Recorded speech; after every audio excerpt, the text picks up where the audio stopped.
I'm not hearing Terry.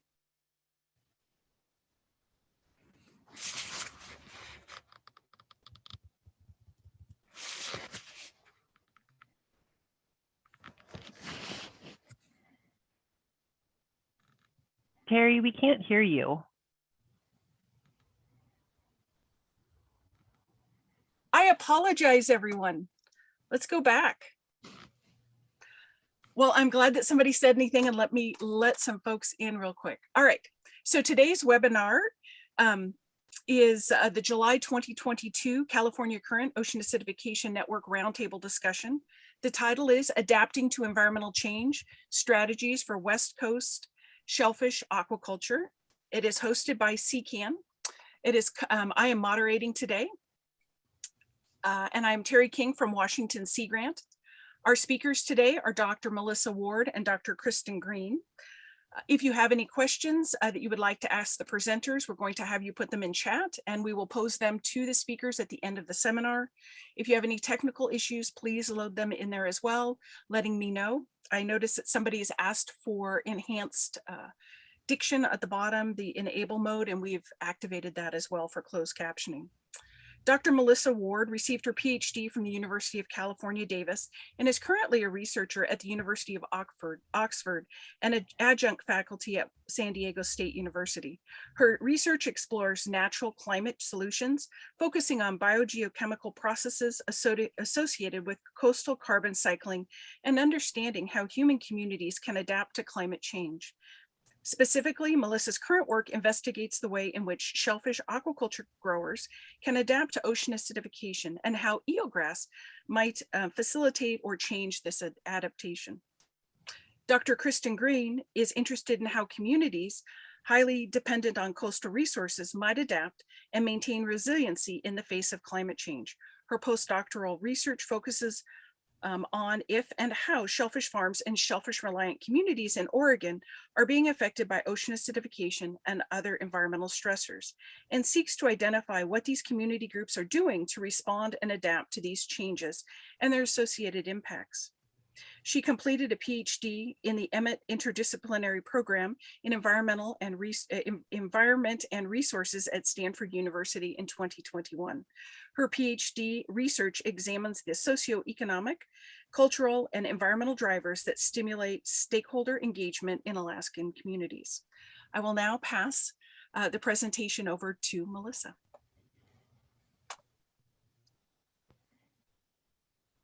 Thanks, Terry. Okay, give me one moment to share. Okay, can you see that? Great. Okay, well, I won't introduce Kristen and myself just yet because I think Terry just did that, but right now I'm based in San Diego and speaking to you from Kumeyaay occupied land, and Kristen from Dena'ina occupied land. She's up in Alaska. So just recognizing and honoring those places. And with that, we'll jump right into it. Some of this is review for probably most to all of you, but it has to start with the beginning to frame the conversation. So CO2 in the atmosphere is going up. We're all distinctly aware of this, but along with that is a rise in ocean pH, which is happening with the green line here. And with that comes a reduction in ocean pH. So rise in PCO2, reduction in pH. And that pH change has been about 0.1 pH units. Of course, remember that pH is on a log scale. So 0.1 units in the land of pH is actually quite significant. That's roughly 30% change in overall ocean acidity, so reduction in acidity since the Industrial Revolution. And what happens is that when CO2 reacts with seawater, it forms carbonic acid, which dissociates into bicarbonate and hydrogen ion. That hydrogen ion is then free to go on and interact with carbonate ions in seawater and form still more bicarbonate. So the reason this is significant to shellfish and shellfish growers is that carbonate happens to be a key building block for animals that build hard parts, so calcium carbonate shells. And this has had a variety of consequences across the world and across the US West Coast. On the US West Coast, we're particularly vulnerable because we're found along an upwelling system. So the angle of our coastline and the prevailing winds that blow north to south in the spring and summer produce a situation where deep water, which is lower in pH and higher in CO2 and lower in oxygen, is naturally upwelled to the surface. And so you can imagine the West Coast has this sort of mosaic of low pH waters across the coastline as a result of those upwelling processes, and then as a result of terrestrial runoff. And then you add a layer of what is already a variable environment of pHs. You add a layer of anthropogenic ocean acidification on top of that, and you can make a chemically stressful situation more stressful. And so this has had ecological consequences. So most well-known changes in calcification of oysters, mussels, clams, etc. Decreased growth and survival. This can also affect non-calcifying organisms with behavioral changes, changes to organisms' physiology. And there's also been a variety of socioeconomic consequences. So potentially most famously in our region was the collapse in the hatcheries around 2008, which coincided with upwelling events. And there was quite a bit of detective work to figure out what was leading to crashes in oyster hatcheries and loss of these oyster seed, and ultimately OA was found to play a role. And so that event, amongst others, has sort of spurred a lot of action and study along the US West Coast, looking at the impacts of ocean acidification, not just on critters, but also on human communities that rely on shellfish. So that can mean shellfish farmers or shellfish harvesters. Of course, it's also worth recognizing that OA is not happening in a vacuum. There are a ton of other things, environmental and non-environmental, that impact shellfish and shellfish farmers. They are subjected to numerous environmental stressors, which aren't limited to increases in water temperatures, increases in air temperatures, so marine heat waves. Marine disease can be particularly impactful. And if you need a good example of this, you can look to summer 2021, last summer, that heat wave that happened across the Pacific Northwest that I'm sure everybody is aware of, that led to a huge amount of shellfish mortality, particularly as it coincided with low tides during the day. So a lot of loss of shellfish from events like that. So OA is not the only stressor, and all have to be considered if you want to really understand the vulnerability and the ability for communities to adapt holistically. So the work that Kristen and I, along with a team of researchers from Oregon State, San Diego State, and UC Davis, the work we're all conducting has one branch of that research focused on understanding how shellfish growers perceive and respond to ocean acidification and also environmental change more broadly. And more specifically, we wondered what strategies shellfish growers were employing or wanted to employ in order to adapt to those environmental changes.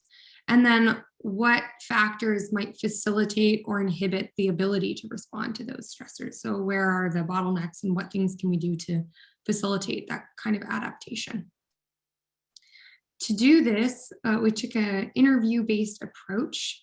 So we were able to connect with shellfish growers across California and Oregon. So this work was done in two phases. The first part was a study that was recently published from California-based growers.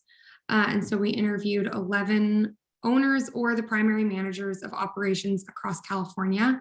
And then in the second phase of the work, which Kristen will present after I finish, is the interviews from Oregon. So far we have California data published and Oregon data collected and in progress. And those growers were in California cultured a variety of species, predominantly oysters, and then mussels, clams, and abalone were also included in those growers' operations. After we conducted all these interviews, which I should say primarily were conducted via Zoom because this all happened in pandemic, although the Oregon interviews were a little bit more in person. But once we conducted all of those interviews, we coded them. So a thematic style of coding. So we went through all of the transcripts of the interviews and looked at what growers said was a stressor that impacted their operation. That could be an economic stressor, social, environmental, or political. And then we also looked at strategies for adaptation. So what things were they doing or wanting to do to adapt? And so first, I thought I would give you a peek at the results from the California work, which was published in Ocean and Coastal Management a month or two ago. And then Kristen will walk you through some of the results from Oregon. Let me just close these. There you go. So first, if we look at the observations that growers noted about environmental changes or impacts, this graph shows the total number of interviews in which each stressor, which are located along the X, was mentioned. And that's a mix of biological stressors and it's a mix of physical stressors or physical factors. So predominantly disease and pathogens, rainfall and species populations and water temperatures came up. So rainfall and disease and pathogens can be tightly linked, corresponding to influx of fresh water from storms or runoff, affluent species populations. So that could mean something that directly impacted an operation, like an oyster drill, or it could mean populations in the waterway that growers were noticing and kind of weren't sure how or to what extent it was impacting their operation, but were often easily observable. And there were a whole bunch of other things that came up that I don't have time to walk through the linkages between all of these things and each operator, but eelgrass populations, cloud cover, algal blooms, pollution, wind, air temperature, the list goes on. And then I will also add that OA and carbonate chemistry also came up quite frequently in most interviews as something that growers were concerned about or believed was impacting their operation. But it wasn't necessarily always certain that that was OA or just a change in carbonate chemistry. And I'll talk about that more in a minute. But what I wanted to highlight too was just some of the quotes associated with all of these environmental changes. So we wrote the paper, but the power of these projects really comes from the communities and comes from the growers. And for that reason, these quotes can be particularly poignant. So on marine pathogens, and this is something that was reflected across many, many interviews. Here's just one example. There was a huge virus or something all up and down the West Coast. It took out so many oysters, some farms lost 90% of their oyster crop. And when you're waiting a year for something to be able to harvest it, that's a huge loss. So a lot of impacts from marine disease and marine pathogens. On water temperature, this grower states, the water has seemed warmer over the last 5 years, but is that just a 5-year run of water? So challenges there with knowing what's variability and what's a trend, which is reflected in other environmental stressors as well. And then on ocean acidification, for example, this grower states low pH levels that year coincided with heavy rainfall, which also pushed the pH down, and we had a lot of extremely slow growth that year in our northlease. So clearly, the concept that the pH and carbonate chemistry is impacting shellfish, but this is associated specifically with rainfall, so hard to know in general and specific to oyster culture, what's attributable to OA versus just part of that natural mosaic. And then there's also challenges associated with measuring that go hand in hand with that. So this grower states, we're not currently using any kind of instrument or observations to look for acidification because number one, we don't know how to do that. And all of these tie in with the strategies, and Kristen's going to talk about that. But I will give you a peek at the California strategies that were noted by growers, and then Kristen will read some quotes from those.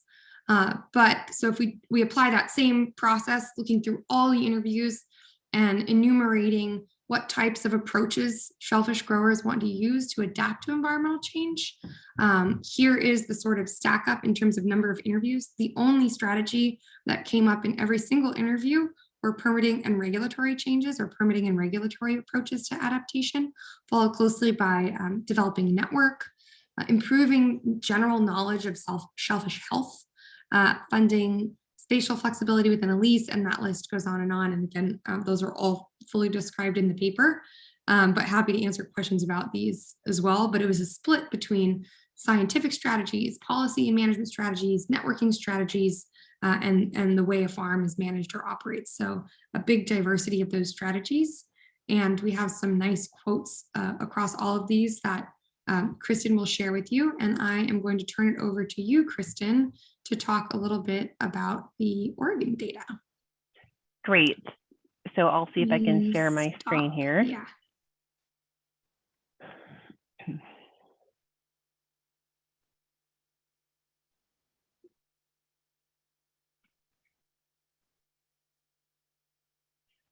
Okay, can everybody see this? Yeah. Thank you. Right, as Mel said, I was able to also interview Oregon shellfish growers, and I did many of them in person because the pandemic was waning a bit. Most of my interviews were conducted between March and May 2022, and I think the benefit there was that I probably ate a lot more oysters than she did. And farms were located in Tillamook, New Tarts Bay, Yaquina, Umpqua Triangle, and Coos Bay. And all the interviewees were either owners or managers, like Mel's work as well, and all exclusively grew oysters, except the hatchery cultivated a few more species. And it was a really experienced group of growers. So on average, they had 25 years of experience, and the range was between 1 and 60 years. I'm going to flash this slide up again. This was the same slide Mel used for her methods. We followed the same protocol, also looking at stressors, coding for stressors, and strategies for adaptation. And I'm going to move on to talking about the results from that coding now. We'll take a look at the environmental stressors that Oregon shellfish growers experienced first, because this was a bit more the focus of our research funding and grants. And what we found was that the top environmental stressor that Oregon growers experienced was what we categorized as species. And so this is sort of a group of things that were species that were either a predator or a nuisance species. One example that came up often was invasive green crabs, which could be anywhere from sort of a mild nuisance to growers to one that they actually were changing gear type and trying to move to more mesh bags that might preclude crabs from getting in to predate, especially on young oysters. Ocean acidification, or carbonate chemistry, as Mel said, was reported by roughly half of Oregon growers. And I'm going to come back to that one in the next slide and talk about how that was perceived more specifically, because it gets complex. And so I want to give that a little bit more time. But then we have a group of stressors that were roughly reported by 40% each by growers, and these include things like poor oyster sets. So they had a batch of shells with seed on them that just didn't grow very well. Another example was rainfall, which tended to be things that caused runoff that might stop them from harvesting, or other sources of things that might close the bay. Dissolved oxygen or hypoxia events were sometimes hypothesized to be things that might cause mass die-offs of oysters, but wasn't always clear if growers could actually track this explicitly. They just thought this could be happening. And then pollution could be specifically due to runoff, or it could be other things, more chemical pollution from cruise ships. The next group here of stressors are in the 20 to 30% range reported by growers. And there's another species category. This is more species that might affect the bottom habitat. So eelgrass, for example, if it had a negative effect, sometimes growers thought that they could cover the oysters up and cause mortality that way. Or sand or ghost shrimp were reported to have pretty significant effects on habitat by growers.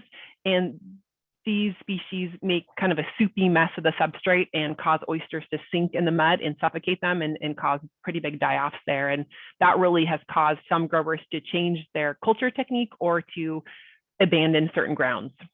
And then pathogens are things like Vibrio or other diseases that might get into the oysters and cause harvest closures. Then the second to last group here are currents. So these just might affect where growers put their gear. They can't put them in really extreme current areas in the bay. and then warm water temperatures, so that might cause thermal stress to oysters growing.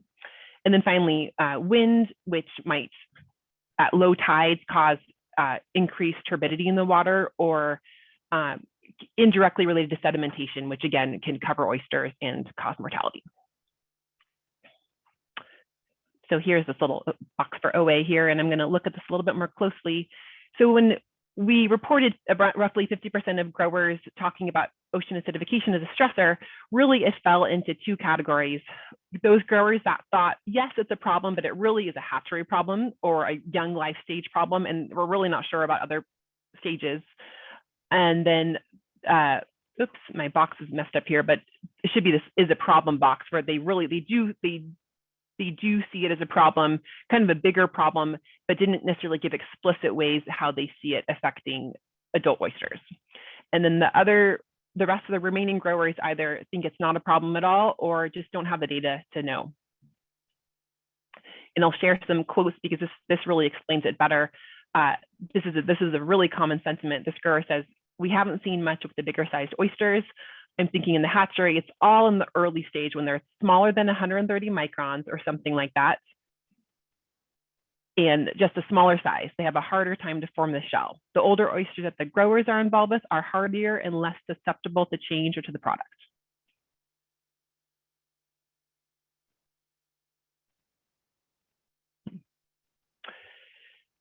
And then this is an example of a grower who really sees it as more of a problem. And he says it's a bit of a scary scenario, really, when you got rising ocean temperatures. It kind of begs the question, well, do you grow species that prefer more warm water as opposed to maybe more cold water species?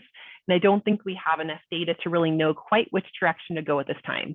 I know that shellfish was really one of the first things that kickstarted this discussion. One of the hardest things for me is once we figured out what this was convincing people we did have a problem.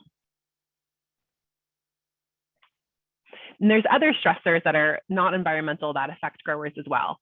And we're going to look at three groups of these. The first is economic.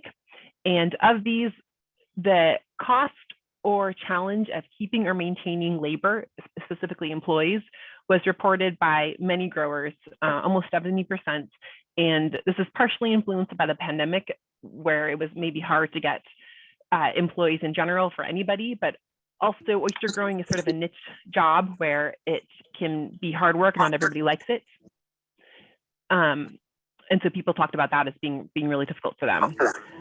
The cost of fuel and supplies, especially with increasing inflation and overseas conflict, is also a stressor for growers.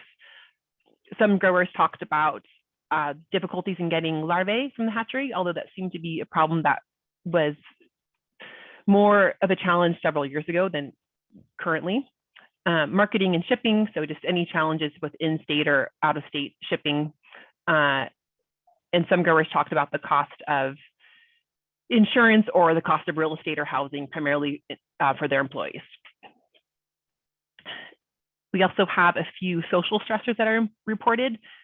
Unsurprisingly, the COVID-19 pandemic is reported by roughly 30% of growers, and it affected especially their retail operations, I think was one of the bigger ways.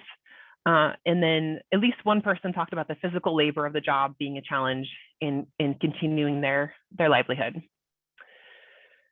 The last category here is political, which we've categorized as licensing and permits, which, similar to California, was reported by many growers, almost 70% here. And that was any permitting that had to do with aquaculture more specifically, but we also have a category of water quality regulations. And so those are regulations that specifically relate to when a bay is closed because of water quality. And often growers thought that some of the restrictions around rainfall might have been a little bit too severe. And if we tested more frequently, then perhaps there could be some liberalization of those regulations.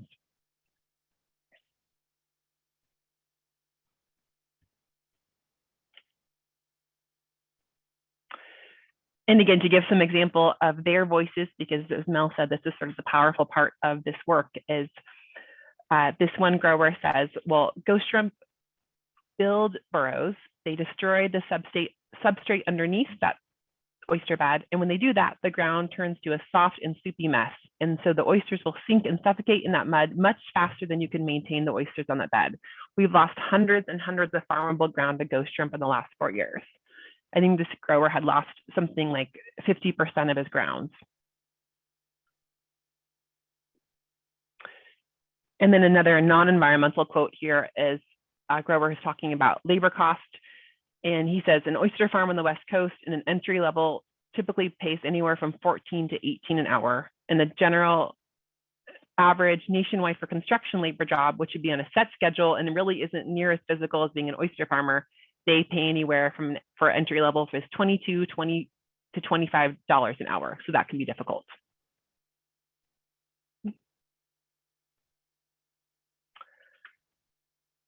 All right, and so like the California work, we also have a bar graph of the adaptive strategies for that Oregon growers reported. And I use the same categories that Mel showed and the same broader themes of policy, networking, farm management, and science.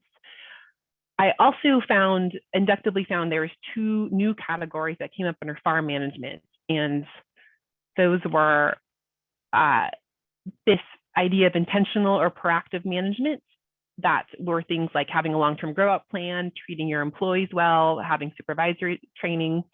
And another one was ecosystem stewardship. So this was planting native oysters, seeing the environment as a holistic ecosystem in which to respect to better grow your oysters.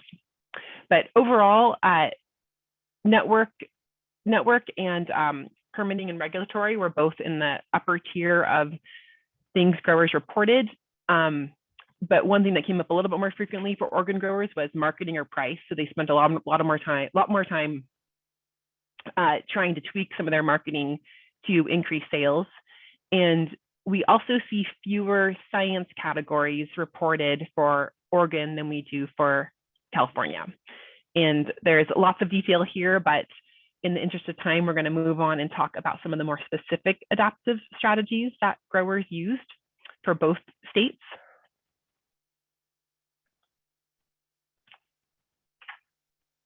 And for farm management strategies, so this is anything that has to do with on the farm management. Here's an example from a California grower that says, well, I'm very interested in growing different varieties of Pacific oysters, such as Kumamoto, or maybe a hybrid, or ones that are more adapted to warmer water. And this was a similar sentiment from Oregon growers. And another example is this idea of temporal flexibility in your planting. So this next grower described, well, we try to avoid planting juveniles in the summertime and just plant the fall through the spring. And we're able to survive that big outbreak of herpes virus by doing that. And I heard this from Oregon growers as well, where they could sort of try to avoid certain disease or pathogens that might be more prominent in warmer water. And then finally, for this category, I have a quote from a grower that falls into that intentional or proactive management. And this grower says, well, listening to my crew, those that have done it and what they see, I'll come up with an idea and then I'll throw it to them. And then we come up with the best solution through a proactive management style.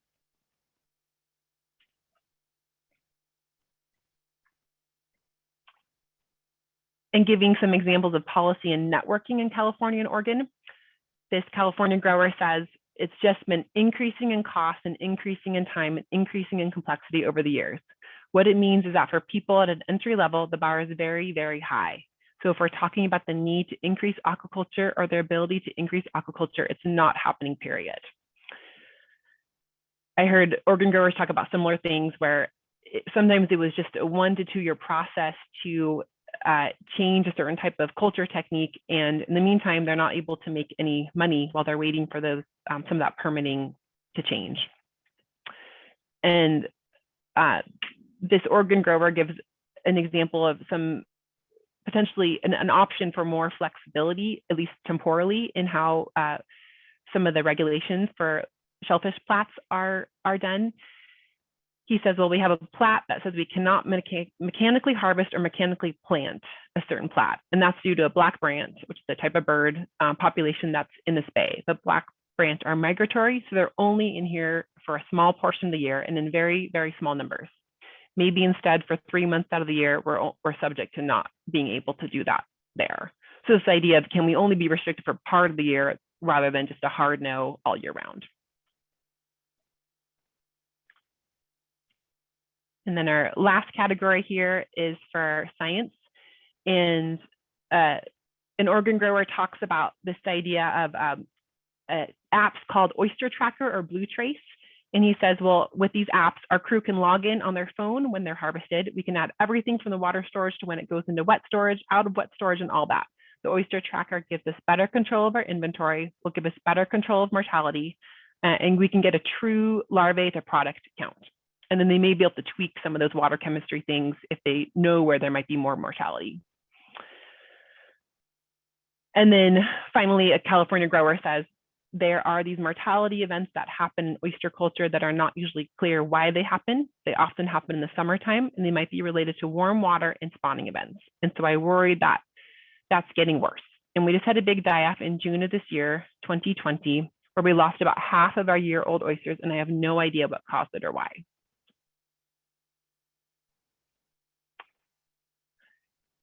So in conclusion, there are some key similarities and differences between California and Oregon. There tended to be more variety in some of the California shellfish growing operations. So they grew a species other than oysters. Abalone is one example. While in Oregon, although people grew a couple of different types of oysters, they only grew oysters other than the hatchery.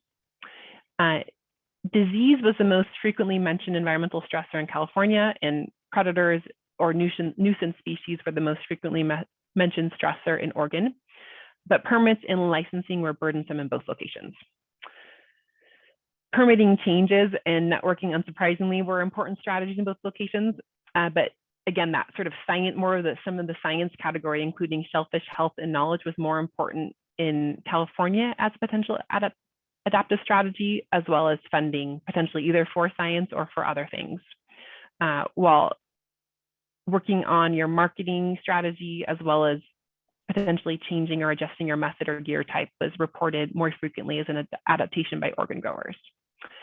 And then lastly, we think there's some potential for the ability to adapt to be linked to farm size or age. And we're still developing this idea, but it stands to reason that a farm that's been around for longer, that maybe has more employees, has some more resources to devote to adaptation than maybe a farm that is just a couple or a husband and wife team that has to utilize more simple or low cost adaptation strategies.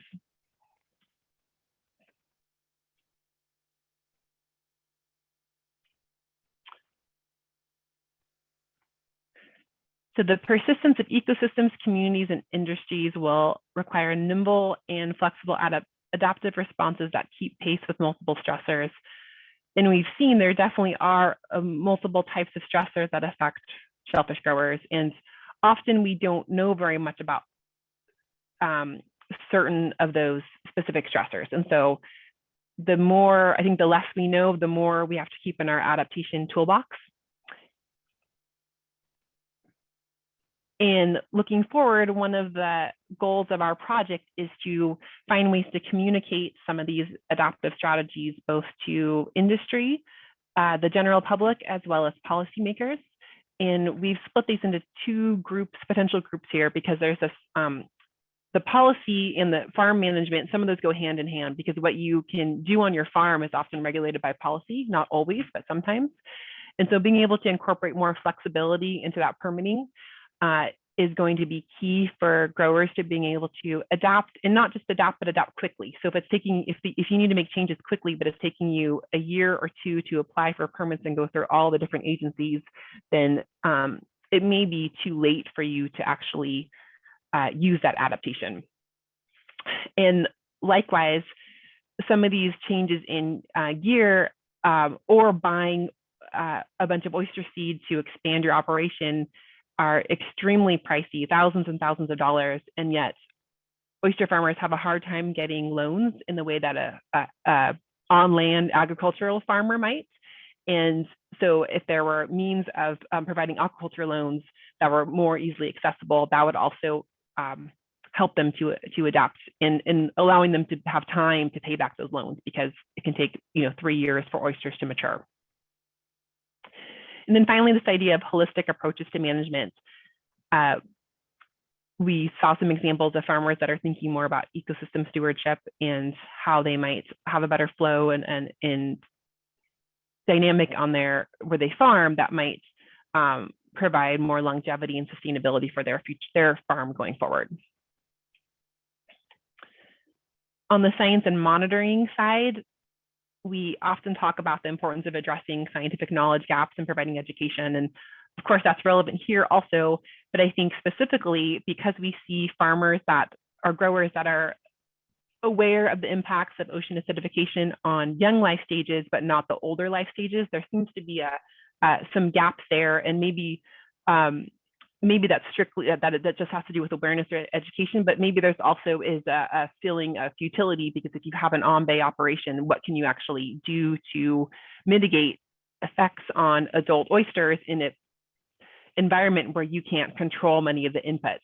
And so I think there could be, maybe there are ways to do that and we don't know about it, but having more conversations with scientists and industry, as well as being able to improve monitoring at a variety of scales. So both at local, or what I would call sort of the local scale, where farms can monitor things more specifically in the environment they grow in, but also on a bigger bay or estuary scale, where if we have agencies that can combine efforts for surveying even some of these other species like eelgrass or birds that might be affecting regulations, there can be multiple layers of monitoring that may allow for some opportunities for adaptation. And then finally, just this ability to communicate between managers and policymakers, scientists and industry, because in my experience, I've worked both as a scientist and as a manager, and I think often management is making a lot of changes and they're trying to address the things that they might hear from industry. But when they address those, they're not always communicating those back in a clear or concise or timely manner to industry, so they can understand, yes, there are changes that are happening. So that can help alleviate this feeling of we're never responded to, right?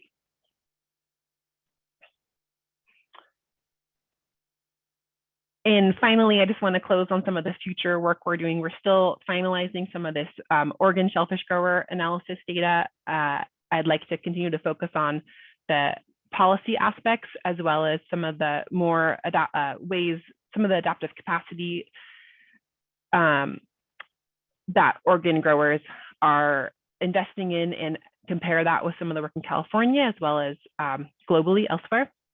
And then Melissa and I and another colleague have some funding from the Oregon Ocean Science Trust to pursue best management practices for shellfish and submerged aquatic vegetation. And then we recently received some NOAA funding to partner with tribes in Oregon to look more closely at how ocean acidification or other environmental stressors may be affecting shellfish resources that the tribes use for subsistence and cultural harvesting. And then of course, ongoing outreach and education, both with the public and being able to return results to industry in a way that is meaningful to them. And with that, we will take any questions. Can I chime in really quick, Kristen, too? Please. Yeah. I will just add at the very end that I think one of the interesting take homes of the work was that we set out to look at impacts of OA and adaptation to OA from shellfish growers. And we sort of let the communities lead the work. And what we came out with was as always, story of multiple stressors, which has some unsurprising but strong take-home messages that if the ultimate goal is reduced vulnerability and improved adaptation to any climate change stressor or any stressor in general, one of those things, stressors, is going to be attached to all the others. And so with an ultimate goal of improved adaptation in mind, you really have to tackle all of them. So if you want, for example, a grower to be more resilient to OA, the low-hanging fruit might be a permitting change, for example. And it depends on what all of those stressors are and which is causing bigger bottlenecks or barriers and how you want to approach that, and whether you're an academic or a manager. But I would sort of take some lessons learned from the work on the holistic approach to adaptation and also a community-led approach to adaptation. So listening to whichever community or industry you're focusing on, and that is sort of intrinsic in all of this work. So despite being funded by NOAA OAP, it's been a really broad-reaching project, from permitting to stormwater to marine disease, et cetera, et cetera, et cetera. And that has all been led by the growers. So I guess we can thank them for all of their willingness to speak and work with us. It's great. Thank you both for your presentation today. And we do have one question, and I have an observation as well. And so Matt George was thanking you for your great talk. And his question is, did farmers in California and Oregon specify which marine pathogens they were concerned about? And then was it OSHV1? And then Kristen responded, it was Vibrio for Oregon. And my question for the Vibrio was, what species of Vibrio? And then overall, what was the concern for both Oregon and California for pathogens? For California, yeah, the herpes virus definitely came up a lot. Vibrio also came up a lot. I don't think that I ever got a specific mention of what kind of Vibrio. It doesn't necessarily mean they didn't know, but they didn't mention it. Also, E. coli, PSP, both came up. I think that's pretty much it. But I would say herpes virus and Vibrio were the number one. Okay, so in marine biotoxins, the only one they might have mentioned was paralytic shellfish poisoning, or PSP? Yeah. Okay. Bill Dewey has an observation, and I think it would be good if he's willing to come off mute and to provide that. It kind of fits really well with. Likewise, I don't know the species of Vibrio. Some people talked about looking for testing a genetically broodstock that would be genetically resistant to herpes, but they weren't experiencing it as a current stressor. Okay, gotcha. Thank you for that. Bill, do you want to come off? Yeah, sure. Thanks, Terry. I typed it in the chat there, and you asked if I'd be willing to elaborate a bit, but it was more in response to the comment that people didn't feel, the impacts from ocean acidification were largely in the hatcheries and they weren't on the adult shellfish. And I think that's probably true across the board for most of the industry, but some of the recent research that's looked at the potential of seagrass, eelgrass to mitigate the impacts from the changes in carbonate chemistry suggests to me, at least, that we maybe are seeing impacts on our adult shellfish and just don't really realize it. I think growers have, particularly the growers out on the coast that grow in and around eelgrass extensively for producing oyster meats for shuck meat production, recognize the impact of eelgrass on the quality of the meat. But I don't know that people have ever really paid that close of attention in and out of eelgrass as far as how oysters put down shell. And some of this recent research suggests that they actually put down shell much better. They grow better in and around eelgrass. So, we maybe are seeing impacts there. We just didn't really know it. That was the gist of my comment there. That's so interesting. I mean, that would be a wonderful thing to present to growers, or even better, to show them the data, like be able to test their own beds and see the difference. Because I often followed up with questions: do you see any difference in the shells, thinner shells, smaller shells? And they always said no. So it may be that they're too subtle of differences to notice by eye. I think that's it, in my opinion, anyhow. I just don't know that people are taking the time to actually look at that shell growth in and out of seagrass beds like the recent research has done that was brought on because of the impacts of OA. Yeah, I will just say I'm really glad you brought that up. There's a whole bunch of my PhD work was on all of those interactions, and we definitely found exactly what you mentioned.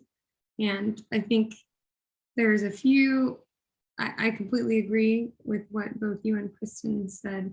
And then what that means for the realized co-management of eelgrass and shellfish is It's like a whole nother story in how we can try to maximize those benefits and reduce negative impacts in a management context that makes sense is sort of where I'm hoping Oregon and Washington and California will go towards better co-management of the two. So I am working on that with Oregon Ocean Science Trust right now, and I got high hopes. So we'll see what happens. No, that's good. That's good to hear. I mean, obviously, Yeah.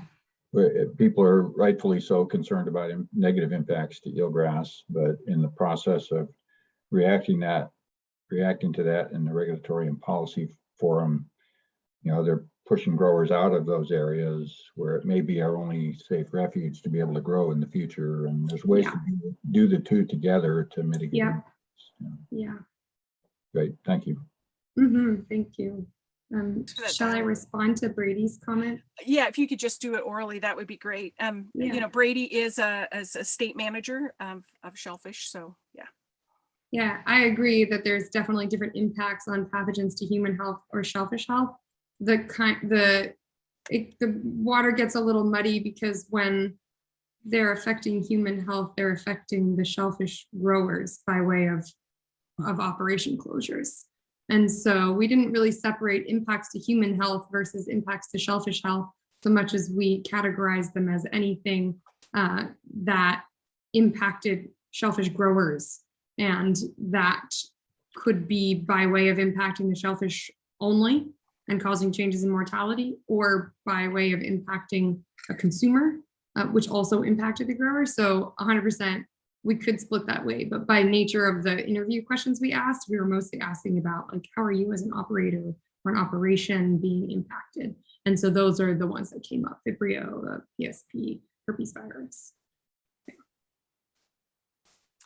Wonderful. We do have time for a couple more questions. Oh, Brett Dumbald, great talk. No specific question either, just a hello and a comment to you both, that it would be great to stay in touch about your science and how your USDA ARS project might assist with the BMPs and the submerged aquatic vegetation, your OOST project for OA mitigation and oyster eelgrass interaction at the landscape scale. We too are, of course, conducting research on eelgrass and older, but still juvenile oysters. That's really great connection. Thanks, Brett. I will absolutely, we're just sorting through funding logistics on that. Like, we haven't had the funds transferred yet. So I'm hoping to start reaching out to people in Oregon with Kristen and our other colleague on the project, Brian Katz, in the coming months. So we'll absolutely reach out. That's really great. Yeah, likewise, you've been on my list to get in touch with, and we're just starting now to have results. So I'd love to. It's part of what these dialogues are for. So I've just popped in Melissa's email and Kristen's email. They're happy to answer any questions after this webinar. I've also, they've graciously provided a copy of their 2-pager, which talks about the work in summary, as well as the full paper. Oh, it looks like both are saying 2-pager. We will get the corrected link in. Thank you, Melissa, for the full paper as well. And it is open access, so anyone on this webinar and anybody with the link can access it. So are there any other questions or things that we should talk about today regarding adaptation for producers? Okay, so I think what I'll do is I'm going to share a screen real quick. Oh, one additional question from Matt George. I didn't see any hatchery husbandry methods listed as potential mitigation factors. Could you address that? There are, yeah, go ahead, Mel. Go ahead. There, you go first. I was just going to say, well, they were a very small subset of our sample size, but water intake was one of the sort of more specific carbonate chemistry ways in really monitoring all the water and keeping the pH and dissolved oxygen at a specific level. And then networking with scientists, I would say, would be the other specific hatchery strategy. And those were kind of lumped into some of those bar graph categories. They may not have been that clear, but there's many more details in Mel's paper. Yeah, it's sort of hard. You have to pick categories at a certain point. Like you could envision that we pick every single, minute strategy, but where do you draw a line? Like we have one that says method or gear type, and that's like pretty broad, but you could go all the way down to like this material or that material, and then we would have hundreds of different categories. And so there are probably husbandry methods within some of the overarching categories, just sort of how we split them. And then the other thing is that I don't think that we captured every single strategy used by growers. We had 1 hour interviews, and this is what came up the most. So probably we captured most of the really prevalent ones, but I imagine there are other strategies that if we continued to have dialogue with growers on the coastline, there are others that we've not captured. But hopefully we got all the big ones. Completely agree. That's why that back and forth with the growers is really important in finding ways to say, did we get this right? What did we miss? Yeah. Thanks, Matt. Wonderful. So let me pop this into play from the current slide. So a video archive and PDF of this webinar will be available on the CCAN website on the workshop page as soon as it is available. Also, pleased to introduce our next roundtable discussion will be August 17th at 1 o'clock Pacific time, how ocean acidification works hand in hand with warming and other global change stressors to promote toxic pseudonychia, harmful algal blooms along the West Coast. And that work is going to be presented by Kyla Kelly. And you might remember a couple of years ago, her advisor, Dave Hutchins, presented on pseudonychia and changes relative to the West Coast related to climate change. And so we're excited to host that as well on August 17th. Again, when you go to the CCAN website, you can click on a link and join the CCAN listserv. You can also learn about the Ocean Acidification Information Exchange and register there as well. So we're looking forward to having you, and we will post this as soon as it's available. But thank you so much to Kristen and to Melissa for providing this seminar for us today. And thank you all for listening, and excited to have you all back. Thank you again. Bye-bye.